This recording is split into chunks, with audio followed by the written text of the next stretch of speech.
ఏదేమైనా పుత్రవాత్సల్యం అంటారు కదా, ఆ కార్యక్రమంలో భాగంగా ఏదో కాపాడు ఉంటుంది. ఇప్పుడున్న పరిస్థితిలో పోలీస్ కేసుని తప్పించుకోవాలంటే చాలా కష్టం. ఏ మోడల్ చేసినా, ఏ తప్పు చేసినా. వాస్తవంగా ఇప్పుడు తల్లిదండ్రులు తల్లిదండ్రులు బిడ్డల పట్ల చూపిస్తున్న ప్రేమ వల్ల ఆ కాపాడే ప్రయత్నంలో భాగంగా ఆమె చేసి ఉంటుంది.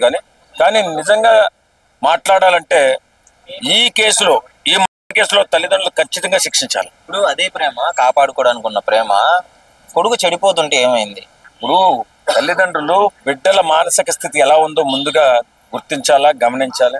వాళ్ళు ఏం చేస్తున్నారు, ఏం చూస్తున్నారు, వాళ్ళ పరిస్థితి ఏంటి.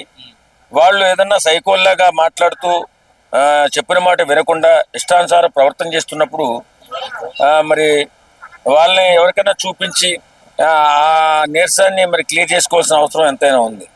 వాళ్ళ ప్రవర్తనలో తేడా ఉన్నప్పుడు కౌన్సిలింగ్ ఇప్పించాల్సిన అవసరం వాళ్ళకు ఉంది. ఇలా బిడ్డల పరిస్థితి బాగోలేదని తెలిసి కూడా నా బిడ్డ అని చెప్పేసి వాత్సల్యంతో ఉన్న తల్లిదండ్రులను నిజంగా శిక్షించాలి.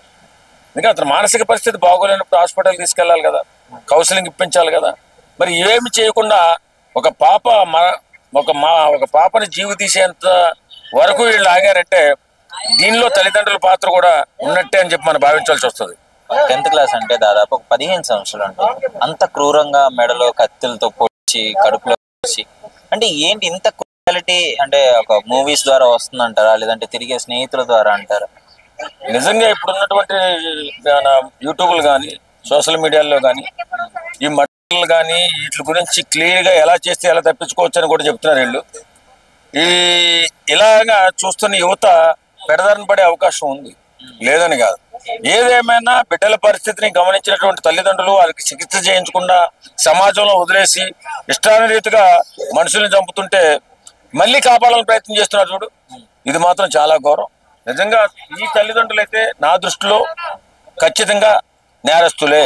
ఎందుకంటే వాడి మానసిక పరిస్థితి బాగోలేదని తెలిసి వాడిని కంట్రోల్ చేయవలసింది పోయి, వాడిని తీసుకెళ్లి కౌన్సిలింగ్ ఇప్పించవలసింది పోయి, వాడిని ఆరోగ్యవంతుడిగా చేయాల్సింది పోయి, చంపేసిన తర్వాత మళ్ళీ కాపాడాలని ప్రయత్నం చేశారు చూడు, ఇది మాత్రం చాలా నేరం నిజంగా చెప్పాలంటే.